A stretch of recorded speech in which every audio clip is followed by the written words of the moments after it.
Hello guys, I haven't done a video in a while because I've been crazy scrambling. We're working on a mobile home that is a rental, and this particular room doesn't have much nicotine on the walls or the ceiling. So we're going to paint the ceiling and the walls, and eventually we're going to replace the flooring. So what we're using is from Home Depot. They're semi-rough to semi-smooth to semi-rough surfaces, half-inch nap. I'm gonna see how that works. I haven't used theirs in a while, and we're using again from Home Depot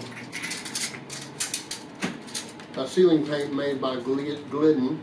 It's a ceiling flat, and we're gonna paint the ceiling first, and then we'll get with you when we paint the walls. We're also pulling the covers off so we don't have to.